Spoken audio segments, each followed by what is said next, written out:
Hello friends, how are you? Welcome to Indira civil services with Anuj Patel. हम लोग UPPCS 2020 के संदर्भ में मॉडर्न हिस्ट्री के घटना चक्र के पूर्व अवलोकन सार को के पॉइंटर को point two point quick revision या फटाफट रिवीजन के संदर्भ में देख रहे थे। तो हम लोग इसके अगले पार्ट पे चर्चा करते हैं और बढ़ते हैं कांग्रेस समाजवादी पार्टी से चर्चा करते हैं कि हम लोग 4 पार्ट इसके कंप्लीट कर चुके हैं। 5वां पार्ट हम लोग शुरू करेंगे, तो देखेंगे कि इसे फटाफट कंप्लीट कर देते हैं। तो चलिए स्टार्ट करते हैं।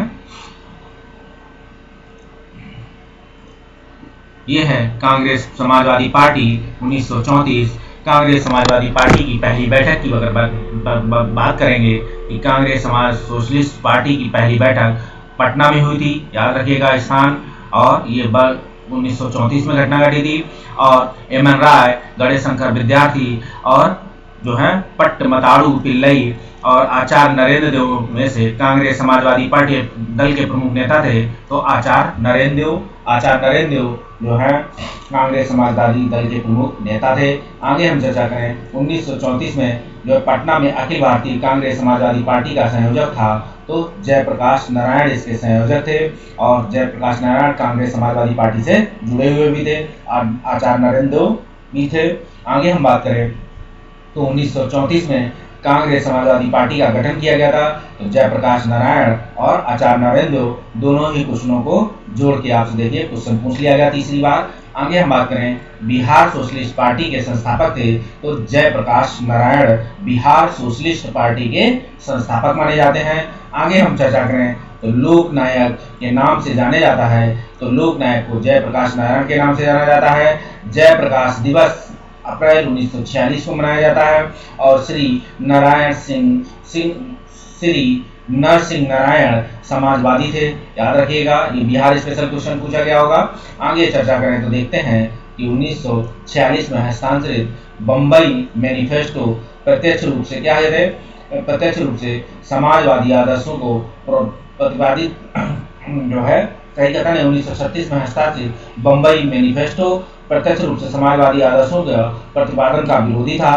तो बम्बई जो एक मैनिफेस्टो लाया गया था, ये समाजवादी आदर्शों के प्रतिपादन के विरोध में लाया गया था, 1936 में आया था। और इसके समस्त भारत में बृहद सामाजिक समुदाय को सहयोग मिला था। इसको समस्त भारत से बृहद व्यापारी समुदाय का सहयोग मिला था, ऐसी हम चर्चा करेंगे। इसको समस्त भारत से क्या है, बृहद व्यापारी समुदाय का सहयोग मिला था। अब देखते हैं हम चुनाव के बाद प्रांतीय चुनाव और मंत्रिमंडल का गठन तो 1937 में होता है। प्रांतीय चुनाव और मंत्रिमंडल के गठन के बाद में, ठीक है, तो 1937 में संपन्न विधानसभा चुनाव में इंडियन नेशनल कांग्रेस को पूर्ण बहुमत नहीं मिला था। तो आप देखेंगे तो पंजाब को में नहीं मिला था, जो स्टेटमेंट में कई राज्यों में नहीं मिला था। जो इंडियन नेशनल कांग्रेस को 1934 में संपन्न विधानसभा चुनाव में इंडियन नेशनल कांग्रेस को पूर्ण बहुमत की बात होगी, तो पंजाब में नहीं मिला था, ठीक है, और भी राज्यों में नहीं मिला था। ठीक, आगे देखेंगे तो जो प्रांतीय सरकारों के गठन की बात है 1935 के अधिनियम के तहत हुए थे। और 1935 के अधिनियम के तहत कराए गए विधानसभा चुनाव में देखेंगे मद्रास, बिहार, उड़ीसा, बंगाल राज्य में कांग्रेस ने पूर्ण बहुमत नहीं किया था। तो बंगाल था, देखिए 2 राज्य आ चुके आपको, पूर्ण बहुमत की बात है। तो पंजाब में नहीं पाए, बंगाल में भी नहीं पाए। अभी आगे आएंगे तो आपको और भी राज्य मिलेंगे कुछ, तो बम्बई, असम, उड़ीसा, बिहार में से वह प्रांत जहां 1937 के आम निर्वाचन में भारतीय राष्ट्रीय कांग्रेस को पूर्ण बहुमत नहीं प्राप्त हुआ था। तीसरा राज्य आया असम, ठीक है। अब देखिए 3 राज्य हो गए, पंजाब, बंगाल और असम। आगे बात करें 1937 के चुनाव में कांग्रेस द्वारा पूर्ण बहुमत, जो बहुमत प्राप्त प्रांतों की संख्या थी, तो 5 प्रांतों में उन्होंने बहुमत प्राप्त सरकारें बनाई थी। और 1937 में भारतीय राष्ट्रीय कांग्रेस का मंत्रिमंडल बना था। तो भारतीय राष्ट्रीय कांग्रेस का जो मंत्रिमंडल बना था, ठीक, मध्य प्रांत और उड़ीसा में जो है भारतीय राष्ट्रीय कांग्रेस का मंत्रिमंडल बना, ठीक है। मंत्रिमंडल के अगर देखेंगे तो 2 प्रांत हैं, मध्य प्रांत और उड़ीसा में जो है कांग्रेस मंत्रिमंडल गठित हुआ।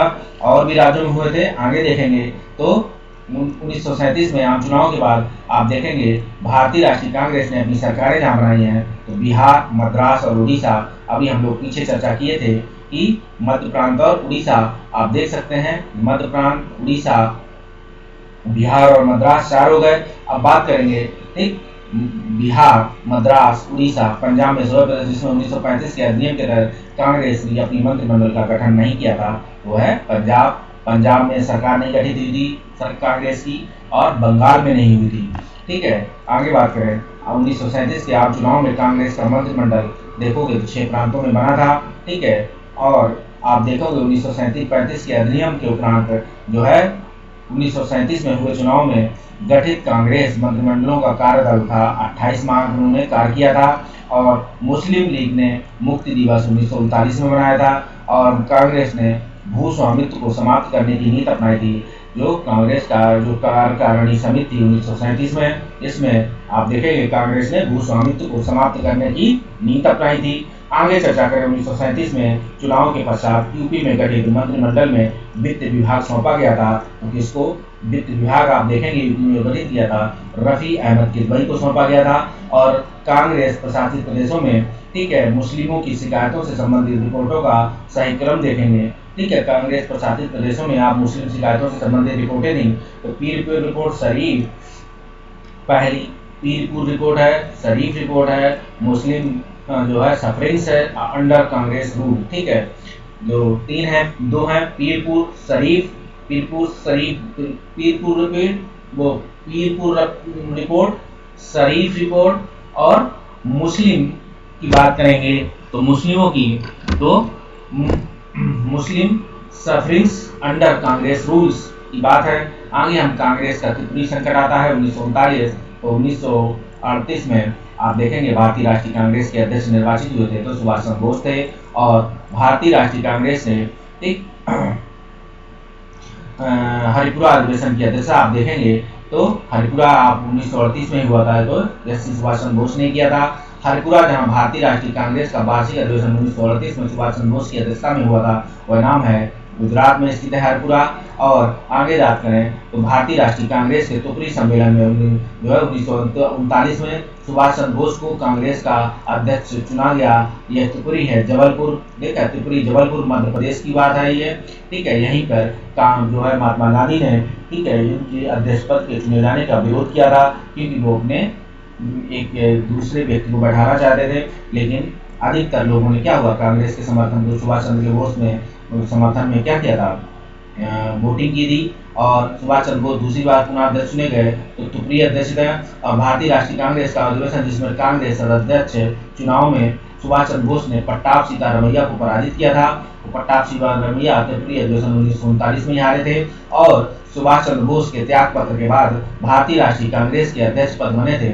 आप देखेंगे कि सुभाष चंद्र बोस ने, जब उनका महात्मा गांधी ने इस जो चुनाव का विरोध किया कि वो पट्टाभ सीतारमैया को जो है अध्यक्ष बनाना चाहते थे, इसीलिए उन्होंने खड़ा किया था वोटिंग के लिए इनको, लेकिन ये हार गए पट्टाभ सीतारमैया। तब आप ऐसा आया कि सुभाष चंद्र बोस ने यहीं से क्या हुआ, कांग्रेस और कांग्रेस पद से इस्तीफा दिया था, और त्याग पत्र के बाद भारतीय राष्ट्रीय कांग्रेस के अध्यक्ष निर्वाचित हुए थे, तो वो 19 राजेंद्र प्रसाद। और आप देखेंगे कांग्रेस के त्रिपुरी अधिवेशन के पश्चात सुभाष चंद्र बोस और दक्षिणपंथी का समस्त झगड़ा जिस प्रश्न पर केंद्रित हो गया था, वह था कार्यकारिणी समिति के गठन को लेकर था। ठीक, कार्यकारिणी समिति को लेकर जो गठन हुआ था कांग्रेस के त्रिपुरी अधिवेशन पर के पश्चात, आप देखेंगे सुभाष चंद्र बोस और दक्षिणपंथी का समस्त झगड़ा जिस प्रश्न पर क्या हुआ था, केंद्रित हुआ, तो कांग्रेस कार्यकारिणी समिति का गठन हुआ था।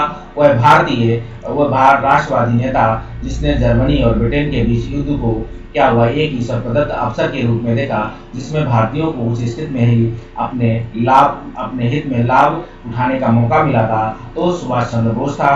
भारतीय राष्ट्रवादी नेता जिसने जर्मनी एवं ब्रिटेन के बीच युद्ध को एक ईश्वर प्रदत्त अवसर के रूप में देखा। ठीक है, वह भारतीय राष्ट्रवादी नेता जिसने जर्मनी और ब्रिटेन के बीच युद्ध को एक ऐसे प्रदत्त अवसर के रूप में देखा, जिससे भारतीयों को जो है उस स्थिति का अपने हित में लाभ उठाने का मौका मिला, तो सुभाष चंद्र बोस का है। अब देशी रियायतों के संदर्भ में बात करें तो देखेंगे 1927 में बटलर कमेटी का उद्देश्य था भारत सरकार, ठीक है, और देशी राज्यों के मध्य जो है संबंधों को सुधारना। आप देखेंगे जो भारत सरकार तथा देशी राज्यों के मध्य संबंधों को सुधारने की बात थी। तो बटलर कमेटी का यही उद्देश्य था 1927 में गठित हुई थी। ये देशी रियासतों से जुड़ी हुई कमेटी थी। आप देखेंगे कि 1927 की बटलर कमेटी का उद्देश्य था भारत सरकार तथा देशी राज्यों के मध्य संबंधों को सुधारना। और आगे बात करें और All India State People's Conference का गठन 1947 में हुआ था। तो ये आप देखेंगे देशी रियासतों से संबंधित कमेटी थी कॉन्फ्रेंस। तो All India State People's Conference का आयोजन 1927 में हुआ था। और 1939 में Bharat Prajamandal All India States People's Conference के अध्यक्ष थे तो जवाहरलाल नेहरू। और भारतीय संघ के रजवाड़ों का विलय आधिकारिक हुआ तो 1947 में हुआ था। भारतीय संघ में जो है रजवाड़ों का विलय आधिकारिक हुआ 1947 में। और राज्यों का विलयीकरण जिनके नेतृत्व में पुनः वे थे सरदार पटेल हैं। राज्यों का विलयीकरण जिनके नेतृत्व में हुआ वे थे सरदार पटेल। हम आगे बात करें तो देखेंगे क्या एक रजवाड़ों ने भारत में विलय के बाद भी जिन 3 राज्यों ने भारत में सम्मिलित होना विलंबित किया वह थे जूनागढ़, हैदराबाद, जम्मू एवं कश्मीर। आप देखेंगे जूनागढ़, हैदराबाद, जम्मू कश्मीर की बात है। अन्य रजवाड़ों के भारत में विलय के बाद भी जिन 3 राज्यों ने भारत में शामिल होना विलंबित किया है वह है जूनागढ़, हैदराबाद और जम्मू कश्मीर। ये सभी राज्य क्या थे? जूनागढ़ को तो ऑपरेशन जूनागढ़ कहते हैं,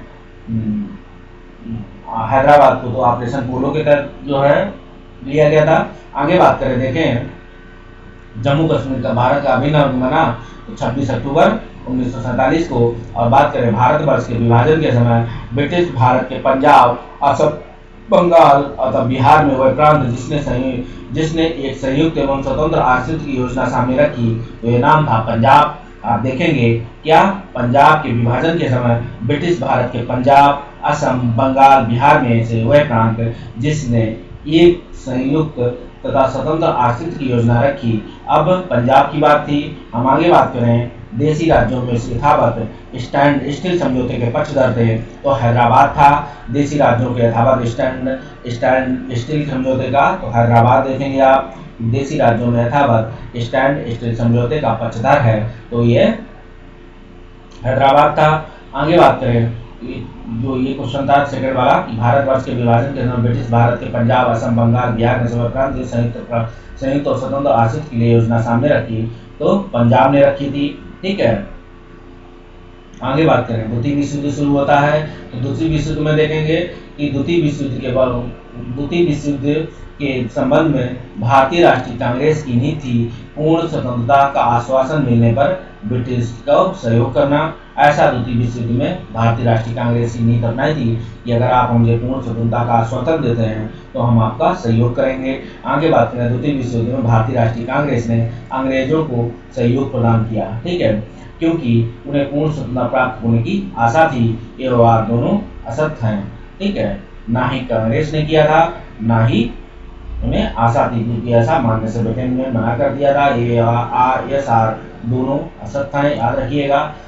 आगे बात करें तो उसका दूसरा कथन है कि वर्ष 1939 में सभी प्रांतों में कांग्रेस मंत्रिमंडल ने त्यागपत्र दे दिया। बिल्कुल सही बात है। और आगे देखेंगे कि कांग्रेस ने द्वितीय विश्व युद्ध के संदर्भ में वायसराय के जर्मनी के विरुद्ध क्या हुआ युद्ध की घोषणा कर देने के लिए निर्णय को स्वीकार नहीं किया है। तो आप देखेंगे वार दोनों सही आ रहे आर सही व्याख्या है एक ही। आगे हम बात करें तो द्वितीय विश्व युद्ध समाप्त हुआ था। आप देखेंगे 1945 में। और द्वितीय विश्व युद्ध के समय ब्रिटेन की प्रधानमंत्री था ये विंस्टन चर्चिल थे। आप देखेंगे द्वितीय विश्व युद्ध हुआ तो विंस्टन चर्चिल जो ब्रिटेन के समय प्रधानमंत्री थे। इसके बाद दूसरे प्रधानमंत्री आते हैं जब स्वतंत्र होता है।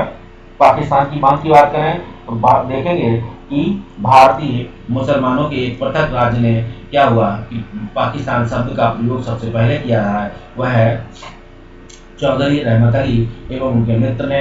ये भारतीय मुसलमान थे कि पृथक राज्य के लिए पाकिस्तान शब्द का प्रयोग सबसे पहले चौधरी रहमत अली और ये उनके मित्रों ने किया था। और चौधरी रहमत अली उस समय लंदन में पढ़ाई कर रहे थे, वहीं पे इन्होंने पाकिस्तान शब्द को नाम दिया। और मुसलमानों के लिए पृथक राष्ट्र का अधिकार दिया गया था, वह था सर मोहम्मद इकबाल ने। ठीक है, मुसलमानों के लिए पृथक राष्ट्र के विचार अगर देखेंगे तो सर मोहम्मद इकबाल का नाम आप काफ़ी समय सुनेंगे कि उन्होंने पृथक राष्ट्र का विचार दिया था। मोहम्मद इकबाल ने सर्वप्रथम जो है यहाँ था विचार, ये था शब्द, दोनों अलग अलग वर्ण हैं, ध्यान रखिएगा। और यहाँ है सर्वप्रथम भारत में एक पृथक मुस्लिम राज्य का प्रस्ताव मोहम्मद इकबाल ने दिया था। और पाकिस्तान के अलग राज्य आंदोलन का नेतृत्व किया था मोहम्मद अली जिन्ना ने। पाकिस्तान के एक अलग राज्य के संदर्भ में आप देखेंगे ये नेतृत्व मोहम्मद अली जिन्ना ने किया था। और मोहम्मद अली जिन्ना को हिंदू मुस्लिम एकता का दूत कहा था, सरोजिनी नायडू ने कहा था। लेकिन आप देखेंगे इसके बाद उन्होंने पाकिस्तान के अलग राज्य के निर्माण की बात की। कथन है कि नेहरू एक राष्ट्रभक्त थे जबकि जिन्ना एक राजनीतिज्ञ, ये कथन दिया गया है जिसमें मोहम्मद इकबाल द्वारा, जिन्होंने पाकिस्तान के निर्माण की राजनीति का जो है प्रस्ताव रखा था। तो नेहरू एक राष्ट्रभक्त हैं और जबकि जिन्ना एक राजनीतिज्ञ, ऐसा कथन में देखेंगे तो मोहम्मद इकबाल ने दिया था। आगे हम देखते हैं तो मोहम्मद अली जिन्ना के विषय में सही कथन की बात देखेंगे। वे दो राष्ट्र सिद्धांत की बात करेंगे, दो राष्ट्र सिद्धांत के समर्थक थे। उन्होंने 1940 में मुस्लिम लीग के लाहौर के वार्षिक अधिवेशन की अध्यक्षता की थी। आप देखेंगे जो है जिन्ना द्विराष्ट्र सिद्धांत के समर्थक हैं। उन्होंने 1940 के मुस्लिम लीग के जो है लाहौर के वार्षिक अधिवेशन की अध्यक्षता की थी। असहयोग आंदोलन में उन्होंने भाग नहीं लिया था और यहीं से उन्होंने 1940 में क्या किया था, पाकिस्तान की बात की थी कि मुझे चाहिए पाकिस्तान। इसका वर्डिंग थी कि मुस्लिमों के लिए एक पृथक देश की प्रथम बार निश्चित अभिव्यक्ति आप देखेंगे तो 1930 में मुस्लिम लीग के इलाहाबाद अधिवेशन में इकबाल के अध्यक्षीय भाषण में होती है। ठीक है, मुस्लिम लीग द्वारा पाकिस्तान की स्थापना की मांग करने वाला प्रस्ताव 1940 में होता है और ये 1940 का वही प्रस्ताव है जिसके जिन्ना क्या थे, 1940 के लीग के लाहौर अधिवेशन होता है, वार्षिक अधिवेशन। इसी में जिन्ना जी क्या कहते हैं, जिन्ना पाकिस्तान की स्थापना की मांग करते हैं। डायरेक्ट एक्शन सीधी कार्रवाई दिवस बोलते हैं इसे। ठीक है, डायरेक्ट एक्शन डे की बात होती है जो ये 1940 में आती है। आगे बात करें तो देखेंगे बस 1940 में मुस्लिम लीग के अधिवेशन में पाकिस्तान के सृजन का प्रस्ताव रखा था तो कुली कुजमा ने रखा था। ठीक है, कुली कुजमा ने जो है 1940 में मुस्लिम लीग के अधिवेशन में पाकिस्तान के सृजन का प्रस्ताव रखा था। मुली कुजमा थे ये 1940 में मुस्लिम लीग के अधिवेशन में, ठीक है, पाकिस्तान के सृजन का प्रस्ताव रखा था। आप देखेंगे खली कुजमा थे। ठीक है, ऐसा पाकिस्तान मुस्लिम लीग के अधिवेशन पाकिस्तान के सृजन का प्रस्ताव। हाँ, इसकी अध्यक्षता आप देखेंगे तो जिन्ना कर रहे थे। लेकिन मुस्लिम लीग के लाहौर अधिवेशन में क्या हुआ था, पाकिस्तान के सृजन या निर्माण की बात का प्रस्ताव रखने वाले खली कुजमा थे। तो खली कुजमा साहब आ गए नए व्यक्ति। ठीक है, याद रखिएगा इस वर्ड को। आगे हम बात करें तो देखेंगे कि मुस्लिम लीग का वार्षिक अधिवेशन जिसमें जिन्ना के दो राष्ट्र सिद्धांत को मान्यता दी गई थी वह लाहौर में हुआ था। द्विराष्ट्र सिद्धांत आया था, सीधी कार्रवाई दिवस आई थी और मुस्लिम लीग ने भारत के विभाजन की मांग का प्रस्ताव अपने लाहौर अधिवेशन में किया था। तो लाहौर अधिवेशन में किया था, पहले बोल गया आंसर हम कहते थे। जब मुस्लिम लीग ने पाकिस्तान दिवस मनाया था तो पाकिस्तान दिवस मनाया जाने वाला 23 मार्च 1943 को देखेंगे मुस्लिम लीग ने पाकिस्तान दिवस मनाया था। पाकिस्तान दिवस आप देखेंगे आप 23 मार्च 1943 की डेट को मनाया गया था। ठीक है, पाकिस्तान दिवस। और आगे देखेंगे मुस्लिम लीग के लाहौर अधिवेशन 1940 की अध्यक्षता की थी तो मोहम्मद अली जिन्ना ने की थी। आगे हम बात करें तो देखेंगे ये हम लोग पार्ट 5 भी स्टार्ट किए हैं। तो पार्ट 5 हम लोग देख चुके हैं, शुरू किए, मतलब जो हम आप लोग साथ चर्चा कर रहे हैं, रिवाइज कर रहे हैं, ये पार्ट 5 ही है, ये बीच में पड़ा हुआ है। ठीक है, याद रखिएगा। हम लोग आगे बात करें तो आप देखेंगे कि व्यक्तिगत सत्याग्रह, ठीक है, व्यक्तिगत सत्याग्रह 1940, ठीक है, व्यक्तिगत सत्याग्रह 1940। और आप देखेंगे कि व्यक्तिगत सत्याग्रह में विनोबा भावे को प्रथम सत्याग्रही चुना था पंडित जवाहरलाल नेहरू। ठीक है, प्रथम सत्याग्रही चुने गए वो व्यक्ति थे विनोबा भावे और दूसरे व्यक्ति थे कौन? पंडित जवाहरलाल नेहरू। अब बात करें अगर सर्वोदय की, तो सर्वोदय शब्द का प्रयोग सर्वप्रथम किया था महात्मा गांधी ने। अब क्रिप्स मिशन की बात होगी 1942 में, और भारत में क्रिप्स मिशन आया था 1942 में, और ब्रिटानिया सरकार के प्रस्तावों की जो प्रारूप घोषणा जो सर स्टैफोर्ड क्रिप्स लाए थे वो सम्मिलित थे। भारत को एक डोमिनियन स्थिति दी जानी चाहिए, सब प्रांतों और राज्यों को मिलाकर एक भारतीय संघ होना चाहिए। कोई भी प्रांत या भारतीय राज्य भारतीय संघ के बाहर रहने का निर्णय ले सकता है। भारत का संविधान भारत की जनता द्वारा निर्मित किया जाए। क्रिप्स मिशन जब 1942 में आया था तो आप देखेंगे, ठीक है, आप सर्वोदय शब्द याद रखें, महात्मा गांधी द्वारा लाया गया था प्रयोग। आगे हम बात करें अगर तो देखेंगे क्रिप्स मिशन 1942 में, तो क्रिप्स मिशन आया था 1942 में, ठीक है, और ब्रिटानिया सरकार के प्रस्तावों की जो प्रारूप घोषणा पर सर स्टैफोर्ड क्रिप्स लाए थे। इसके जो क्रिप्स मिशन इसी के नाम पे है। ये द्वितीय विश्व युद्ध शुरू हो चुका था और ब्रिटेन की हालत कमजोर हो चुकी थी। ब्रिटेन अब इस बात को रोकने के लिए तैयार हो गया कि भारत को हमें एक डोमिनियन स्थिति दी जानी चाहिए, ठीक है। इसमें ऐसा सर स्टैफोर्ड क्रिप्स की जो समिति थी उसने बात को कहा कि भारत को एक डोमिनियन स्थिति दी जानी चाहिए, सब प्रांतों और राज्यों को मिलाकर एक भारतीय संघ होना चाहिए।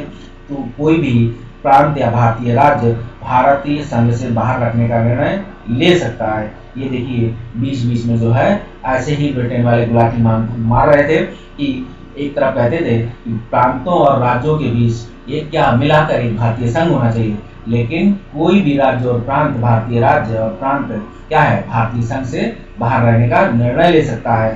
भारत का संविधान भारत की जनता द्वारा निर्मित किया जाए। हम आगे बात करें तो देखेंगे कि 1942 में क्रिप्स मिशन का एक महत्वपूर्ण पहलू था द्वितीय विश्व युद्ध के तुरंत पश्चात भारत संघ की स्थापना करना, ठीक है। आप देखेंगे द्वितीय विश्व युद्ध के तुरंत पश्चात क्या भारत संघ की स्थापना और उसे डोमिनियन पद प्राप्त करना, ऐसी घटना घटी। 1942 के क्रिप्स मिशन के एक महत्वपूर्ण पहलू था कि द्वितीय विश्व युद्ध के तुरंत पश्चात जो है भारत संघ की स्थापना होती है, ठीक है, और उसे डोमिनियन स्थिति प्रदान करना, ऐसी क्रिप्स मिशन की एक पहलू लाया गया था। इसी में इसके सुझाव थे कि आगे युद्ध समाप्त होने पर डोमिनियन दर्जा और जो है संविधान सदन द्वारा निर्मित संविधान मान्य कोई भी सूबा भारतीय संघ से बाहर रह सकता है। तो क्रिप्स मिशन के संबंध में आप देखेंगे ये सही कथन है, वह है जिनकी दृष्टि में क्रिप्स प्रस्ताव एक टूटते हुए बैंक के नाम से उत्तर दिनांक की चेक है, पोस्ट डेटेड चेक अपॉन ए क्रैशिंग बैंक की बात है, तो महात्मा गांधी ने रखी है। वह प्रधानमंत्री जिसने भारत में क्रिप्स मिशन भेजा था ये नाम था विंस्टन चर्चिल था। आगे देखेंगे क्रिप्स मिशन के साथ कांग्रेस के आधिकारिक वार्ताकार थे तो पंडित जवाहरलाल नेहरू और मौलाना आजाद। ये आप याद रखिएगा क्वेश्चन कि ऐसा क्वेश्चन कई बार पूछा भी गया है। आप देखेंगे कई बार ये क्वेश्चन तो सभी पूछे गए हैं लेकिन यह क्वेश्चन दोबारा पूछे जा सकते हैं। तो आपको फिर से बताते हैं 1942 के क्रिप्स मिशन का एक महत्वपूर्ण विशेषता आपको पता है कि युद्ध के दौरान क्या होगा भारतीय संघ बनाया जाएगा, डोमिनियन पद प्रदान किया जाएगा और डोमिनियन दर्जा संविधान सभा द्वारा निर्मित संविधान मान्य कोई भी सूबा भारतीय संघ से बाहर रख सकता है। तो है क्रिप्स मिशन के संबंध में सही कथन था। आगे देखेंगे जिनकी दृष्टि में क्रिप्स प्रस्ताव एक टूटते हुए बैंक के नाम से उत्तर दिनांक की चेक था तो ये महात्मा गांधी के रूप में है। पोस्ट डेटेड चेक अपॉन ए क्रैशिंग बैंक के रूप में महात्मा गांधी और ये क्रिप्स मिशन के संदर्भ में था वह प्रधानमंत्री जिसने भारत में क्रिप्स मिशन भेजा तो ये विंस्टन चर्चिल थे। और क्रिप्स मिशन के साथ कांग्रेस की आधिकारिक वार्ताकार थे वो पंडित जवाहरलाल नेहरू और मौलाना आजाद थे। आगे बात करें जो है आप देखेंगे कि गांधी जी के आंदोलनों को राजनीतिक फिरौती किसने कहा था तो लॉर्ड लिन्लिथगो ने कहा था। गांधी जी के जो आंदोलन है वो एक राजनीतिक फिरौती है, ठीक है, राजनीतिक फिरौती है, राजनीतिक डकैती है, ये सब लॉर्ड लिन्लिथगो ने बोला था महात्मा गांधी के लिए। अब देखो भारत छोड़ो आंदोलन शुरू होता है 6 जुलाई 1942 को वर्धा में महात्मा गांधी ने कांग्रेस की कार्यकारिणी समिति ठीक में भारत छोड़ो आंदोलन की चर्चा की थी। उस समय समिति के अध्यक्ष थे मौलाना अबुल कलाम आजाद। आप देखेंगे मौलाना आज़ाद यहाँ भी थे, पंडित जवाहरलाल नेहरू और मौलाना आज़ाद क्रिप्स मिशन में भी वार्ताकार थे। आगे देखिए, और ये भारत छोड़ो आंदोलन की चर्चा के लिए जो समिति थी, वर्धा समिति, इसकी समिति के अध्यक्ष थे, वर्धा समिति के अध्यक्ष मौलाना अबुल कलाम आज़ाद थे, याद रखिएगा। आगे बात करें, 14 जुलाई 1942 को जो है कांग्रेस कार्य समिति द्वारा भारत छोड़ो आंदोलन का प्रस्ताव पारित किया था। तो भारत छोड़ो आंदोलन के प्रस्ताव को पारित करने वाला ये वर्धा था। आप देखेंगे आगे, भारत छोड़ो आंदोलन के समय भारत का प्रधान सेनापति आप देखेंगे तो लॉर्ड बेबल था। और भारत छोड़ो आंदोलन प्रारंभ हुआ था 9 अगस्त 1942 को, और भारत छोड़ो आंदोलन का प्रस्ताव बम्बई के जिस मैदान में पारित किया गया था तो वह ग्वालियर टैंक था, और लॉर्ड बेबल सेनापति थे, याद रखिएगा। और लॉर्ड लिथगो उस समय कौन थे, गवर्नर जनरल, ठीक, आप याद रखिएगा इसे। और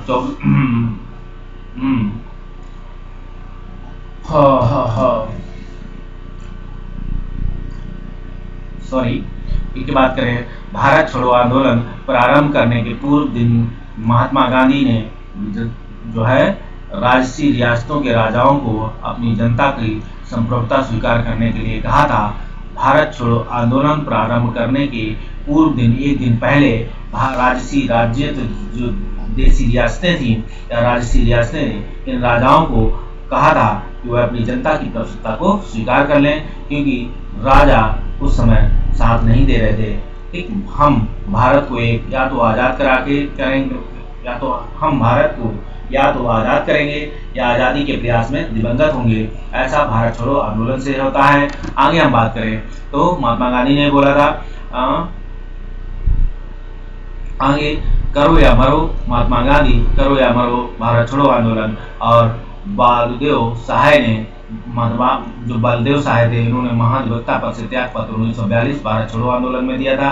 ठीक है, भारत छोड़ो आंदोलन प्रारंभ किया था क्रिप्स प्रस्ताव की प्रक्रिया के संदर्भ में। आप देखेंगे भारत छोड़ो आंदोलन का प्रारंभ क्रिप्स प्रस्ताव की प्रक्रिया में आया था। आगे देखेंगे 1942 में भारत छोड़ो आंदोलन संबंध सकता है, तो यह आंदोलन स्वतः पूर्ण था, इसने श्रमिक वर्ग को आकर्षित नहीं किया। ठीक है, इसमें देखेंगे कि श्रमिक वर्ग आकर्षित नहीं आता, ये सत्य कथन है। आगे बात करें, भारत छोड़ो आंदोलन का नेतृत्व किया था महात्मा गांधी ने। Hindu Mahasabha, communist party of India, university of the Punjab में से भारत छोड़ो आंदोलन का समर्थन नहीं किया था। तो उपयुक्त सभी पार्टियों ने भारत छोड़ो आंदोलन में, आप देखेंगे Hindu Mahasabha, communist party of India, university party of India, Punjab में से भारत छोड़ो का समर्थन सभी पार्टियों ने नहीं किया था। आगे बात करें, एक ही आज़ाद मतलब अबुल कलाम आज़ाद और राजेंद्र प्रसाद, सरदार वल्लभ भाई पटेल और जवाहरलाल नेहरू में से 1942 में भारत छोड़ो आंदोलन का समर्थन किया था, तो सरदार वल्लभ भाई पटेल ने किया था। 1942 में कांग्रेस के जो है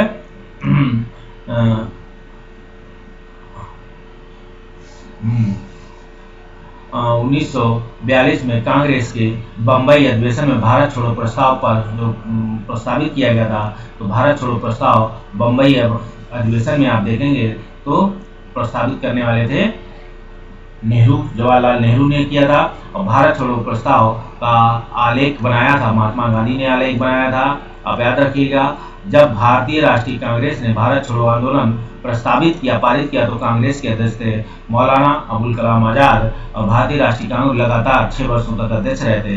तो ये मौलाना अबुल कलाम आज़ाद 1940 से दौर चला और 46 तक रहे। 46 में कृपलानी थे अध्यक्ष बने। आगे बात करें तो देखेंगे भारत छोड़ो आंदोलन फल था क्रिप्स के प्रस्तावों से भारतीयों के नैराश्य का भारत पर अपनी जापानी आक्रमण की धमकी का जो है AICC द्वारा अगस्त 1942 में एक प्रस्ताव पारित करने का था। और भारत छोड़ो आंदोलन के समय कांग्रेस रेडियो पर प्रसारण किया था, ये उषा थी। आगे देखोगे तो भारत के जो क्रिप्स के प्रस्ताव से भारतीयों के नैराश्य पर जो है, ठीक है, भारतीयों के नैराश्य का भारत पर जापानी आक्रमण की धमकी का और AICC द्वारा अगस्त 1942 में एक प्रस्ताव पारित करने का था, भारत छोड़ो आंदोलन का फल था। ठीक है, अब आगे बात करें तो देखेंगे कि कांग्रेस रेडियो पर भारत छोड़ो आंदोलन की अवधि में नियमित रूप से क्या हुआ, जो कार्यक्रम प्रस्तावित किए गए थे वो राम मनोहर लोहिया ने किया था। और बात करें भारत छोड़ो आंदोलन के समय इंग्लैंड के प्रधानमंत्री चर्चिल थे। अंग्रेजी पत्रकार एवं जो महात्मा गांधी के संबंध में भारत छोड़ो आंदोलन के साथ दौरान क्या हुआ था, उनके साथ गए थे, उनका नाम था लुई फिशर। ठीक है, लुई फिशर अमेरिकी पत्रकार थे, महात्मा गांधी के भारत छोड़ो आंदोलन के दौरान उनके साथ थे। और आप देखेंगे बेब मिलर, वो भी अमेरिकी पत्रकार थे, वो डांडी यात्रा के समय, सविनय अवज्ञा के समय उनके साथ थे। और आप देखेंगे महात्मा गांधी की जीवनीकार लुई फिशर एक अमेरिकी पत्रकार थे। आगे बात करें तो देखते हैं भारत छोड़ो आंदोलन से उत्पन्न दंगे सबसे अधिक व्यापक रहे हैं बिहार एवं संयुक्त प्रांत में।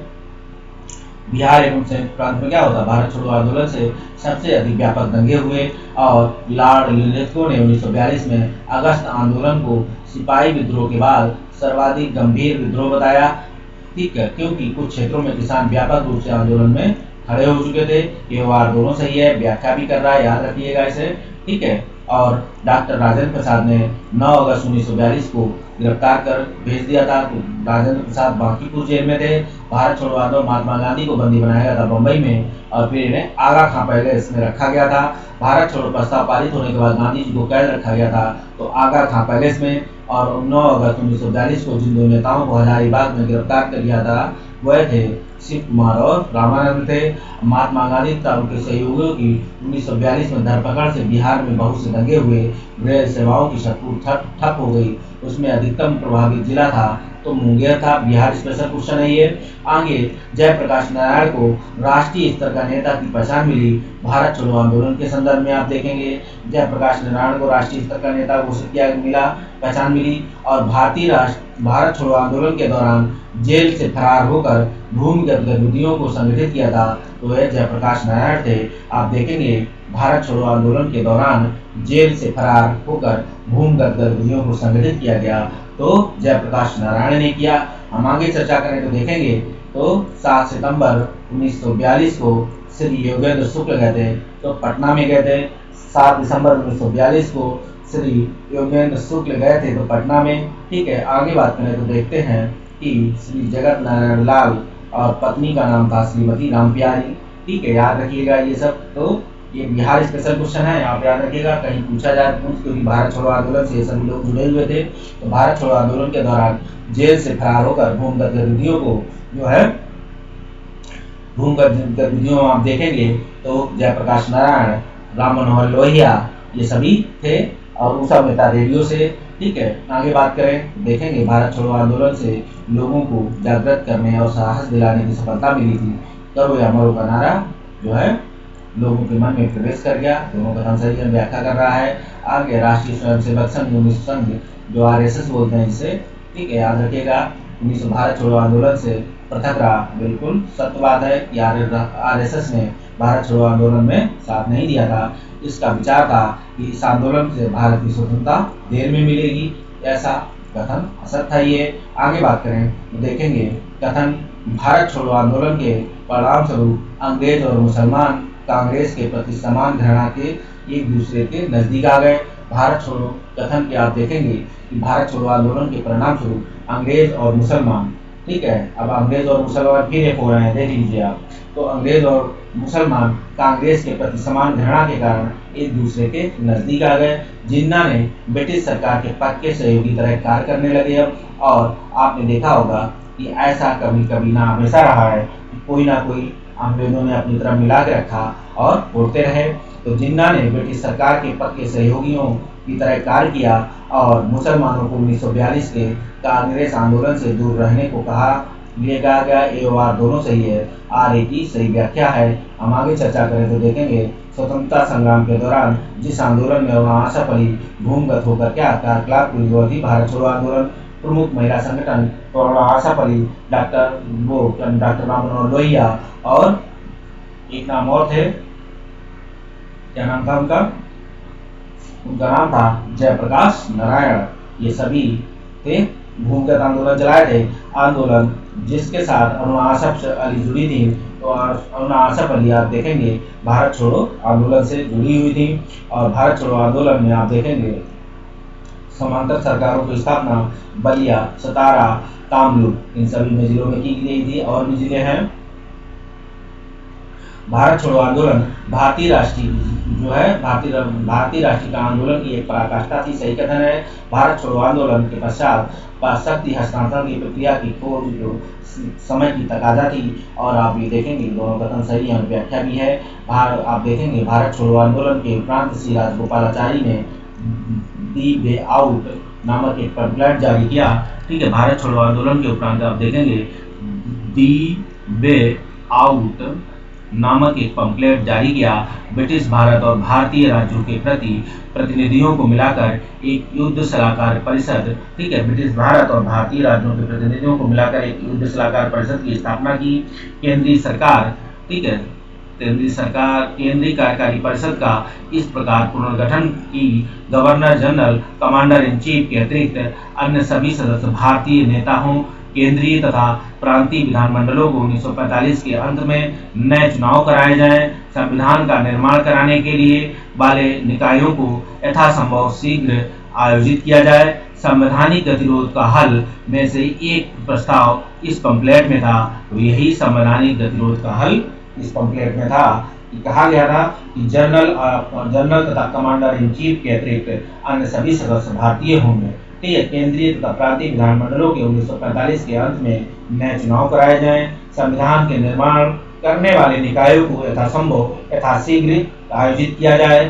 संवैधानिक गतिविधियों का हल में से एक प्रस्ताव इस पंपलेट में था, संवैधानिक गतिरोध का हल। हम आगे चर्चा करें सुभाष चंद्र बोस और उनके आजाद हिंद फौज के संदर्भ में, तो देखेंगे नेताजी सुभाष चंद्र बोस का जन्म कटक में हुआ था। सुभाष चंद्र बोस ने फॉरवर्ड ब्लॉक की स्थापना की थी 1939 में। आगे बात करें INA, ठीक है, INA दिमाग की उपज थी तो मोहन सिंह के, ठीक है, INA की बात होगी तो ये किसके दिमाग की उपज थी, तो मोहन सिंह INA का मानसिक पुत्र है।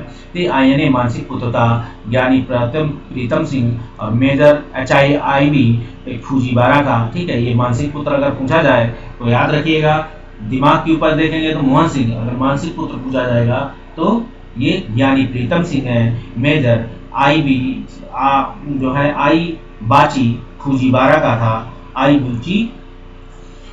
बाची फूजीवारा। भारतीय राष्ट्रीय जो सेना है INA की स्थापना आप देखेंगे 1942 में होती है। आजाद हिंद फौज के प्रथम सेनापति मोहन सिंह थे। और आप देखेंगे त्रिपुरी में जब कांग्रेस पद से अध्यक्ष पद से इस्तीफा देते हैं सुभाष चंद्र बोस, तो उन्होंने फॉरवर्ड ब्लॉक की स्थापना की। और इसके बाद सुभाष चंद्र बोस ने स्वतंत्र भारत की अंतरिम सरकार की स्थापना के लिए घोषणा की। 31 अक्टूबर 1943 को सुभाष चंद्र बोस ने स्वतंत्र भारत की अंतरिम सरकार की स्थापना की घोषणा आप देखेंगे INA के तहत की थी। तो ये 31 अक्टूबर 1943 को थी। अक्टूबर 1943 में आजाद हिंद फौज अस्तित्व में आई, तत्कालीन मलया में, ठीक है, मलय में आई थी मलया। और सुभाष चंद्र बोस को इंडियन नेशनल आर्मी के गठन में सक्रिय सहयोग दिया था। तो रास बिहारी बोस ने ऐसे इन्हें सहयोग दिया था। और आजाद हिंद फौज का प्रधान कार्यालय आप देखेंगे तो रंगून में था। मलया रंगून एक ही बात है, याद रखिएगा। ठीक है, मलय बोला जाता था जिसे।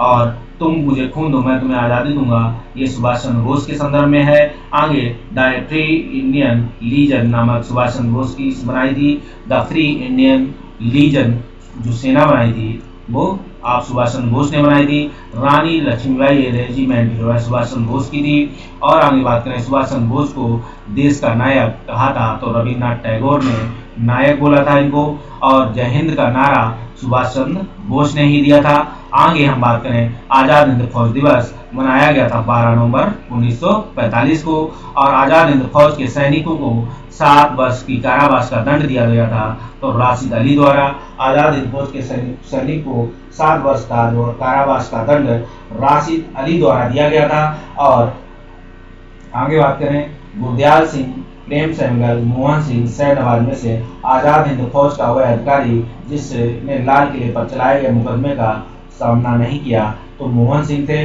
बाकी गुरदयाल सिंह, प्रेम सहगल, मोहन सिंह, ठीक है, सॉरी गलत बोल गए, मोहन सिंह नहीं, गुरदयाल सिंह और मोहन जो है प्रेम सहगल और शहनवाज जो है लाल किले पर मुकदमा चलाया गया था। और इस मुकदमे की पैरवी आप देखेंगे कई नेताओं ने की थी। ठीक है। महात्मा की पैरवी आप देखेंगे तो भूलाभाई देसाई ने की थी।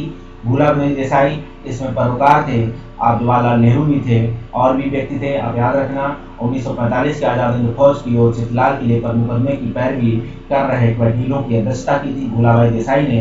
और 1945 में आज़ाद हिंद फौज के लाल किले में दिल्ली के मुकदमे की पैरवी भूलाभाई देसाई, पंडित जवाहरलाल नेहरू, सरदार वल्लभ भाई पटेल और डॉक्टर कैलाश नाथ काटजू में से नहीं की थी। तो आप देखेंगे सरदार वल्लभ भाई पटेल ने नहीं की थी, याद रखना। बाकी सभी लोग थे। आप देखेंगे पैरवी भूलाभाई देसाई कर रहे थे, लेकिन मुकदमे की पैरवी में देखेंगे अध्यक्षता भूलाभाई देसाई थे, पंडित जवाहरलाल नेहरू थे उनके साथ और कैलाश नाथ काटजू भी थे। आगे बात करें, इलाहाबाद में संपन्न कांग्रेस कार्यकारिणी समिति की बैठक में भारत के नाजीवाद और फांसीवाद साम्राज्यवाद विरोधी निश्चित रूप के कारण जापान के विरुद्ध गुरिल्ला युद्ध की अपनी योजना के पक्ष में जो है बहुमत जुटाने के समक्ष सक्षम थे। जवाहरलाल नेहरू इलाहाबाद में संपन्न थी कार्यकारिणी समिति की बैठक हुई थी, जिसमें नाजीवाद, फांसीवाद और साम्राज्यवाद विरोधी निश्चित रूप करने के कारण जापान के विरुद्ध गुरिल्ला युद्ध की अपनी योजना के पक्ष में बहुमत जुटाने में सक्षम हुए थे।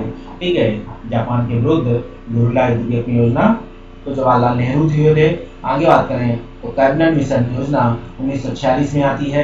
कैबिनेट मिशन योजना की शुरुआत सीपी लॉरेंस द्वारा की गई थी और द्वितीय विश्व युद्ध के बाद 1940 में भारत आए थे तो कैबिनेट मिशन आया था। भारत के लिए त्रिस्तरीय शासन व्यवस्था की बात की गई थी तो कैबिनेट मिशन में बात की गई थी। त्रिस्तरीय शासन व्यवस्था की बात कैबिनेट मिशन याद रखिएगा। और द्वितीय विश्व युद्ध के बाद 1946 में आप देखेंगे कैबिनेट मिशन आया था और त्रिस्तरीय शासन कैबिनेट मिशन से संबंधित है। और आगे बात करें 1946 में कैबिनेट मिशन तीन के जो है कैबिनेट मंत्रियों से गठित था, जिसमें ये सभी कैबिनेट मंत्री थे लॉर्ड पैथिक लॉरेंस, बीबी अलेक्जेंडर और Stafford clips, sir Stafford clips तथा लॉर्ड एमरी में इसमें सदस्य नहीं थे। तो लॉर्ड एमरी इसके सदस्य नहीं थे जो है आप देखेंगे तो कैबिनेट मिशन आया था, इसमें इसके सदस्य लॉर्ड एमरी नहीं थे। इस प्रस्ताव मई में आया कि अभी भी भारत में विभाजन मुक्त, इसका प्रस्ताव मई में आया कि इसमें अभी भी भारत को विभाजन मुक्त रखने की आकांक्षा थी। ठीक है, जो है जिसके भारत को विभाजन मुक्त कर रखने की आकांक्षा थी, जिसका ब्रिटिश प्रांतों से मिलकर बने एक संघीय राज्य का स्वरूप हो का उपयुक्त उदाहरण था कैबिनेट मिशन का। ठीक है, कैबिनेट मिशन योजना के विषय में प्रांतीय समूहकरण, भारतीय सदस्यों वाला अंतरिम मंत्रिमंडल और पाकिस्तान की स्वीकृति तथा संविधान निर्माण के अधिकार में सही नहीं था। तो पाकिस्तान की स्वीकृति की बात हो रही है।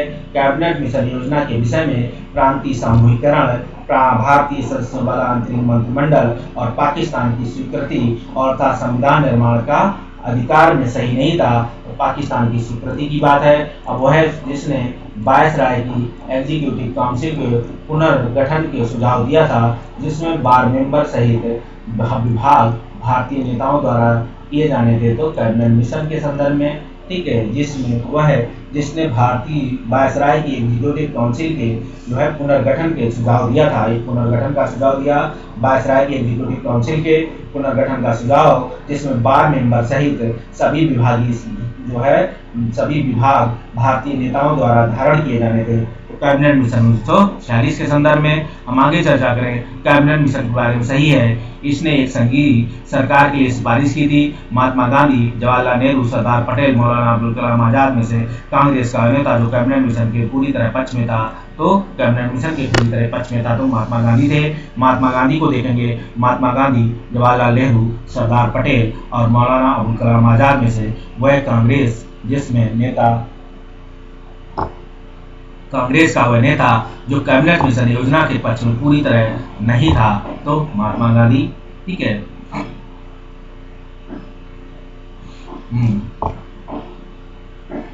और आगे बात करें कांग्रेस अध्यक्ष जिसने क्रिप्स मिशन तथा लॉर्ड बेबल दोनों से वार्ताएं की हैं, तो वह कांग्रेस अध्यक्ष जिसने क्रिप्स मिशन और लॉर्ड बेबल दोनों से वार्ताएं की, वह नाम था अबुल कलाम आजाद। उस समय ये कांग्रेस अध्यक्ष भी थे, जैसा लिखा भी है। कैबिनेट मिशन के भारत आगमन के समय भारतीय राष्ट्रीय कांग्रेस के अध्यक्ष देखेंगे तो मौलाना अबुल कलाम आजाद थे। कैबिनेट मिशन के भारत आगमन के समय कैबिनेट मिशन के भारत आगमन के समय भारतीय राष्ट्रीय कांग्रेस के अध्यक्ष मौलाना अबुल कलाम आज़ाद। अब संविधान सभा की बात होगी तो 1946 में देखेंगे कि स्वतंत्र भारत के लिए संविधान रचना हेतु जो है संविधान सभा का विचार प्रस्तुत किया था। तो कांग्रेस पार्टी 1936 में किया था। स्वतंत्र भारत के लिए संविधान की रचना हेतु संविधान सभा का विचार सर्वप्रथम आप देखेंगे तो कांग्रेस पार्टी 1936 में किया था। और संविधान सभा जिसने भारतीय संविधान का निर्माण किया वह गठन किया था जिसने कैबिनेट मिशन प्लान के अंतर्गत है। और कैबिनेट मिशन योजना के अंतर्गत संविधान निर्मात्री परिषद में से प्रत्येक प्रांत को आवंटित सदस्य संख्या निर्धारित करने के लिए एक जनसंख्या के अनुपात में था 10 लाख व्यक्ति।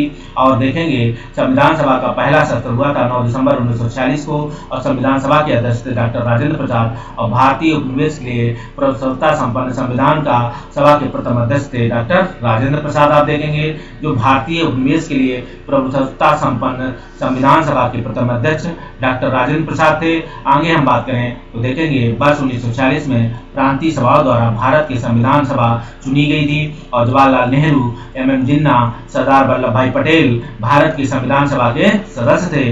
ये कथन आप देखेंगे कि इसमें से आप कौन सा कथन सही है। देखिए एक सही है आप देखेंगे तो 1940 प्रांतीय सभाओं द्वारा भारत की संविधान सभा चुनी गई थी। और जो है ये क्वेश्चन आप देखेंगे कि पहला स्टेटमेंट इसमें सही है। बाकी तो आप देखेंगे कि भारत में संविधान सभा जो कॉन्स्टिट्यूशन असेंबली का प्रथम ठीक है जो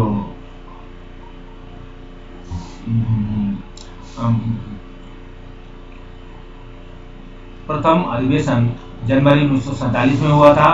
ठीक है। और भारत का संविधान सभा जो 26 जनवरी 1950 को अंगीकृत किया गया था वह था। तो केवल एक सही है इसमें। ठीक है, केवल एक सही है, याद रखिएगा इसे। आगे हम बात करें तो देखेंगे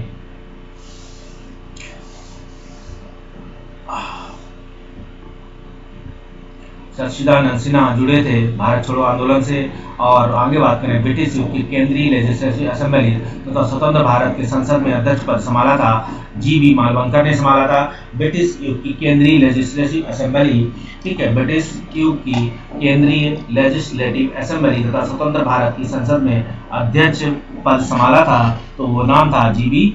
मालवंकर ने संभाला था। ठीक है, लेजिस्लेटिव असेंबली के। और आगे बात करें अंतरिम सरकार के गठन के संदर्भ में तो देखेंगे पंडित जवाहरलाल नेहरू के नेतृत्व में अंतरिम सरकार का गठन सितंबर 1946 में हुआ था। और आप बात करें 1946 में बनी अंतरिम सरकार में डॉक्टर राजेंद्र प्रसाद के विभाग था, खाद्य एवं कृषि विभाग था डॉक्टर राजेंद्र प्रसाद के पास। और अंतरिम सरकार की बात करेंगे तो देखेंगे कि अंतरिम सरकार 1946 में रेल मंत्रालय का कार्य देखते थे तो रेल मंत्रालय आसफ अली देखते थे। और जब 1946 में भारतीय मुसलमान लीग को अंतरिम सरकार में सम्मिलित किया गया तब लियाकत अली खां जो विभाग दिया गया था वह था वित्त। और आप आगे बात करें जवाहरलाल नेहरू, बलदेव सिंह, अली जहीर तथा बी.आर. अम्बेडकर में से अंतरिम सरकार के सदस्य नहीं थे तो बी.आर. अम्बेडकर और जवाहरलाल नेहरू, लियाकत अली खां, अबुल कलाम आज़ाद, डॉक्टर राजेंद्र प्रसाद में से 2 सितंबर 1946 को गठित अंतरिम सरकार में मंत्री आप नहीं थे। तो देखेंगे तो अंतरिम सरकार में आप मंत्री अबुल कलाम आज़ाद नहीं थे और सदस्य अंतरिम सरकार के देखेंगे तो बी.आर. अम्बेडकर नहीं थे। ठीक है, अंतरिम सरकार में इसके 2 रीजन भी थे। बी.आर. अम्बेडकर पहले बंगाल से चुनाव जीते थे लेकिन बंगाल विभाजन जब होता है तो उसके बाद आप देखेंगे इन्हें बंबई से उस समय चुनाव लड़ना होता है।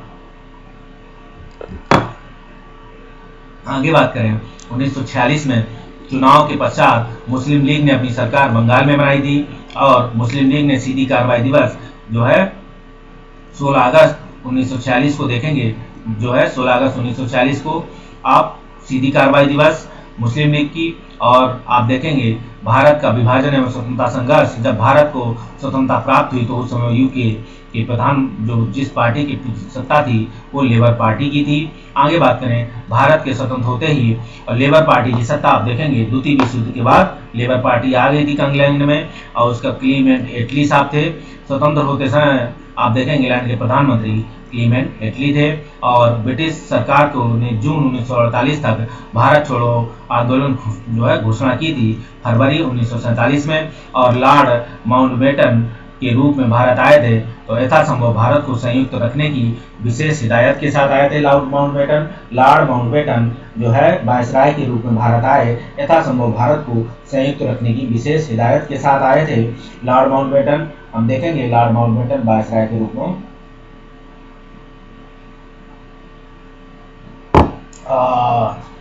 तो लॉर्ड माउंटबेटन जो है वायसराय के रूप में भारत आए तो देखेंगे कि यथासंभव भारत को संयुक्त रखने की विशेष हिदायत के साथ आए थे।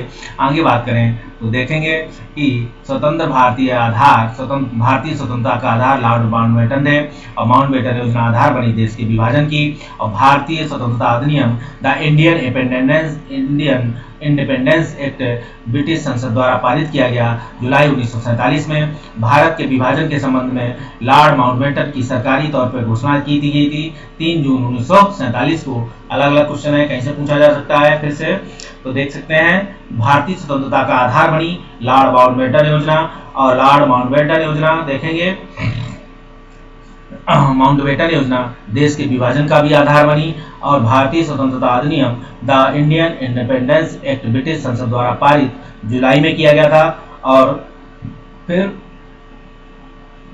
आप इसकी जुलाई हो सके तो इसकी डेट भी याद रखें क्योंकि डेट के साथ यूपी वाले क्वेश्चन पूछते हैं। भारत के विभाजन के संबंध में माउंटबेटन योजना का सरकारी तौर पर घोषणा हुई थी तो 3 जून 1947 को जो है सरकारी तौर पर जो है घोषणा हुई थी।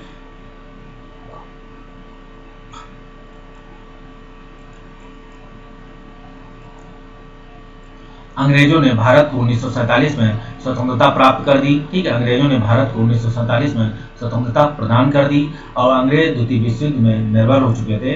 ठीक है, अंग्रेज दोनों ही कथन सही हैं लेकिन व्याख्या नहीं कर रहा है। आप देखिए दोनों अलग अलग घटनाएं हैं और दोनों एक दूसरे से मेल नहीं कर रही हैं लेकिन सही दोनों स्टेटमेंट हैं। स्वतंत्र भारत में ब्रिटेन की प्रभुता बनी रही। आप देखेंगे स्वतंत्र भारत में ब्रिटेन की प्रभुसत्ता जो है बनी रही। ठीक, कथन गलत है जब स्वतंत्र हुआ प्रभुता नहीं बनी रही क्योंकि भारत अपनी इच्छा से कॉमनवेल्थ को स्वीकार करता है। ठीक है, स्वेच्छा से स्वीकार करता है, ना कि थोपी हुई कॉमनवेल्थ थी। स्वतंत्रता के बाद आगे बात करें तो स्वतंत्र भारत के गवर्नर जनरल की नियुक्ति ब्रिटेन के प्रभुसत्ता जो है स्वतंत्र भारत के गवर्नर जनरल की नियुक्ति ब्रिटेन के प्रभुसत्ता संपन्न शासक ने की थी। ये कथन सही है। आगे हम बात करेंगे देखेंगे कि भारतीय स्वतंत्रता विधेयक को राजकीय स्वीकृति प्राप्त हुई थी तो 18 जुलाई 1947 को। ठीक है, भारतीय स्वतंत्रता विधेयक को राजकीय स्वीकृति 18 जुलाई 1947 को मिली थी। देख रहे हो, यही भारतीय स्वतंत्रता विधेयक है।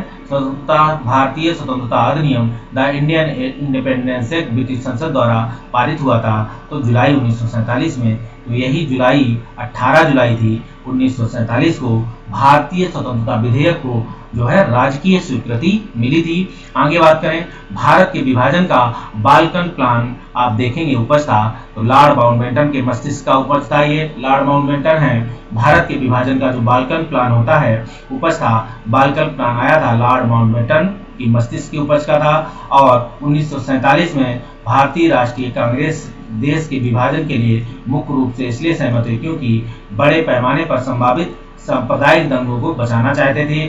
भारतीय राष्ट्रीय कांग्रेस ने माउंटबेटन योजना को स्वीकार किया। ठीक है, वे द्विराष्ट्र सिद्धांत को मानती थी। ठीक है, कांग्रेस मतलब द्विराष्ट्र सिद्धांत को मानती थी, ऐसा नहीं है वो नहीं मानती थी लेकिन ये होना निश्चित था तो हुआ। अब बात करें भारत के विभाजन के विकल्प के रूप में गांधी जी ने माउंटबेटन को सुझाया कि जिन्ना को सरकार बनाने के लिए आमंत्रित करें। ठीक है, ऐसा गांधी ने माउंटबेटन को सुझाया था। रेड क्लिफ समिति की नियुक्ति की गई थी भारत और पाकिस्तान के बीच सीमाओं को निर्धारित करने के लिए। ठीक है, आगे बात करें तो भारत विभाजन के संदर्भ में आप देखेंगे कि 1947 में नियुक्त सीमा आयोग की जो अध्यक्षता थी वो रेड क्लिफ ने की थी। और आज बात करें एक मैकमोहन रेखा है तो मैकमोहन रेखा साहब आपको पता है भारत चीन के बीच है तो आप देखेंगे मैकमोहन साहब चाइना गए थे और चाइना में उन्हें क्या हुआ था, चाइना में उन्हें किसी से प्रेम हो गया। तो वो फिर मनमोहन रेखा ठीक से खींच ही नहीं पाए, घुटने में ही पड़ गए, फिर चले आए। तो आप देखेंगे भारत के विभाजन के टालने की अंतरिम अवसर समाप्त हो गया था कैबिनेट मिशन को अस्वीकार करने के साथ ही। ठीक है, मतलब मैं मजाक नहीं कर रहा हूँ, ये सीरियस मतलब सही बात है, ऐसा नहीं है, आप चेक कर सकते हैं इसे। तो भारत के विभाजन को टालने का अंतिम अवसर समाप्त हुआ कैबिनेट मिशन को अस्वीकार करने के साथ ही। ठीक है, इसीलिए भारत और चीन के बीच आपने देखा होगा बहुत सारी सीमाएं जो आज स्पष्ट बनी रही अंग्रेजी ब्रिटिश हुकूमत के दौरान। ठीक है, जो आज हम लोगों के बीच क्या है, विवाद का कारण है। वो कुछ और लाइन मानता है, हम लोग कुछ और लाइन मानते हैं। तो भारत के विभाजन को टालने का अंतिम अवसर समाप्त हुआ गया था कैबिनेट मिशन को अस्वीकार करने के साथ ही।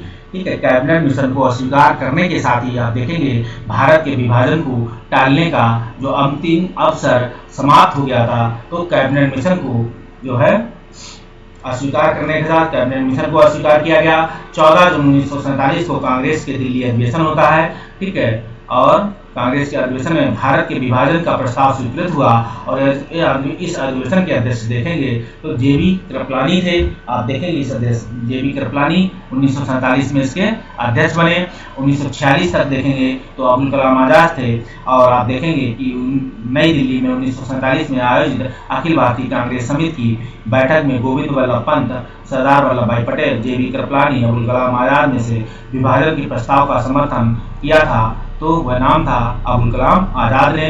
और 1947 के कांग्रेस कमेटी की बैठक द्वारा विभाजन प्रस्ताव के पारित हो जाने के बाद राष्ट्रवाद का संप्रदायवाद के पक्ष में समर्पण का रूप ले लिया है, ऐसा कहा था डॉक्टर किल्चू ने।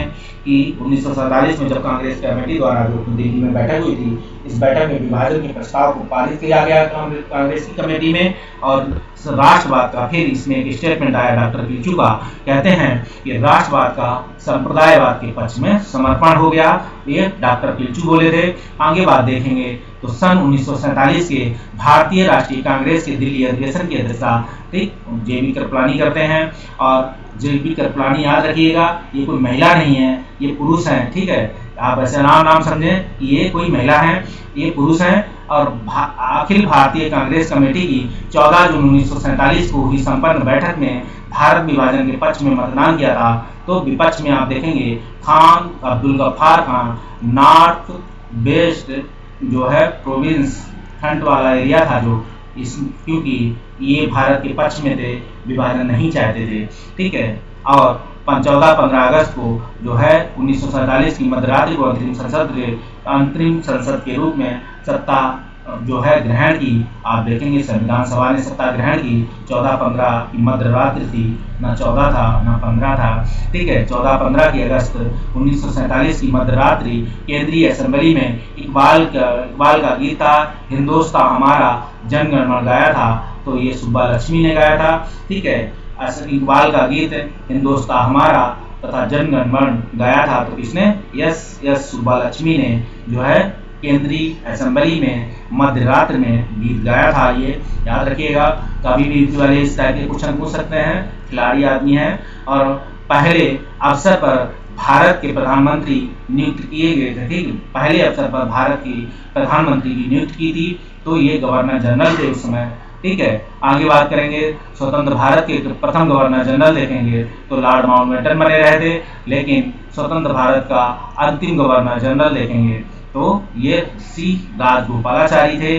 और स्वतंत्र भारत के पहले भारतीय गवर्नर जनरल हैं तो राजगोपालाचारी हैं। और भारत के प्रथम, ये सभी चीज ये कहते हैं कि शब्दों का हेर फेर हो रहा है इधर उधर। ठीक है, भारत के प्रथम एवं अंतिम भारतीय गवर्नर जनरल सी राजगोपालाचारी हैं। और भारत का प्रथम अंतिम वायसराय देखेंगे तो अंतिम वायसराय आप लॉर्ड माउंटबेटन को देखेंगे। और स्वतंत्र भारत के प्रथम वित्त मंत्री BR अम्बेडकर थे। बिल्कुल प्रारंभ से भारत के राष्ट्रपति के पद के आसीन व्यक्तियों का सही क्रम देखेंगे कि बिल्कुल प्रारंभ से देखेंगे राष्ट्रपति पर तो राजेंद्र प्रसाद पहले, दूसरे एस राधाकृष्णन है, फिर जाकिर हुसैन है और बीबी गिरी है। इसका एक फार्मूला है, कृपया हम इस पे नहीं बता सकते हैं। ठीक है, कभी अपना मैसेज बॉक्स देना, मैं उससे छोड़ दूंगा। तो राजेंद्र प्रसाद, राधाकृष्णन, जाकिर हुसैन, बीबी गिरी और आगे देखेंगे। ठीक है, आगे बात करें तो देखते हैं कि लॉर्ड माउंटबेटन की अध्यक्षता में बनी विभाजन परिषद में भारतीय राष्ट्रीय कांग्रेस का प्रतिनिधित्व किया था तो जवाहरलाल नेहरू तथा सरदार पटेल ने किया था। जो लॉर्ड माउंटबेटन की अध्यक्षता में बनी विभाजन परिषद थी, ठीक है, लॉर्ड माउंटबेटन की अध्यक्षता में बनी विभाजन परिषद, ठीक है, एक विभाजन परिषद भी बनी तो वो लॉर्ड माउंटबेटन इसके अध्यक्ष थे। भारतीय राष्ट्रीय कांग्रेस का प्रतिनिधित्व किया था ये जवाहरलाल नेहरू और सरदार पटेल थे, ठीक है, जवाहरलाल नेहरू और सरदार पटेल इसका कांग्रेस का, भारतीय राष्ट्रीय कांग्रेस का इसमें प्रतिनिधित्व जवाहरलाल नेहरू और सरदार पटेल ने किया था। और भारत के विभाजन के समय भारतीय राष्ट्रीय कांग्रेस के अध्यक्ष आपको पता है जेबी कृपलानी है और 15 अगस्त 1947 को राजेंद्र प्रसाद, जवाहरलाल नेहरू, जेबी कृपलानी, सरदार पटेल में से भारतीय राष्ट्रीय कांग्रेस का अध्यक्ष जो चुना गया था तो वो जेबी कृपलानी थे। और देखो भारतीय राष्ट्रीय कांग्रेस के 1946 में मेरठ में आयोजित अधिवेशन की अध्यक्षता की थी तो जेबी कृपलानी ने ही की थी। और अगस्त 1947 में स्वतंत्रता दिवस के समारोह में कहीं भी सम्मिलित नहीं हुए तो वो महात्मा गांधी थे। आगे देखो तो भारतीय संविधान को 26 जनवरी के दिन लागू करने का निर्णय लिया गया क्योंकि आपको घटना हमने पढ़ाई थी 1930 के समय में कि कांग्रेस ने तिथि को 1930 में स्वतंत्रता दिवस के रूप में मनाने का निर्णय लिया था।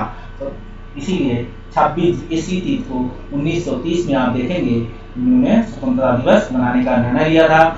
और 26 जनवरी 1930 को कांग्रेस ने इस तिथि को स्वतंत्रता दिवस मनाने का निर्णय लिया था, इसीलिए 26 जनवरी 1930 को वो 1950 को हमारा संविधान लागू हुआ था पूर्ण रूप से। और आगे बात करें भारतीय राष्ट्रवाद ब्रिटिश राज का शिशु था, ये आर कोकलैंड का है। भारतीय राष्ट्रवाद ब्रिटिश राजा का या ब्रिटिश राज का शिशुवाद है, ये आर कोकलैंड एक साहब थे जो भारतीय राष्ट्रवाद ब्रिटिश राज का जो है शिशु है, आर कोकलैंड ने बोला था। और ब्रिटिश शासन की सबसे अधिक महत्वपूर्ण उपलब्धि भारत के एकीकरण था, ये ब्रिटिश शासन की सबसे महत्वपूर्ण उपलब्धि ये के.एम. पडिक्कर साहब बोल गए कि ब्रिटिश शासन की भारत में सबसे बड़ी महत्वपूर्ण उपलब्धि थी कि भारत के एकीकरण को किया था। बात सही है काफी हद तक, अगर ब्रिटिश भारत में ना आए होते तो आज भारत की जो स्थिति और होती, हो सकता है हम किसी और देश में बैठे होते, आप किसी और देश में बैठे होते। भारत जो जिसे कहते हैं कि टापुओं का देश होता, छोटे छोटे टापू में, या कह सकते हैं कि जो कैरेबियन कंट्रीज हैं उस कंट्री की तरह भारत की भी स्थिति होती। अगर भारत के संवैधानिक विकास के संदर्भ में बात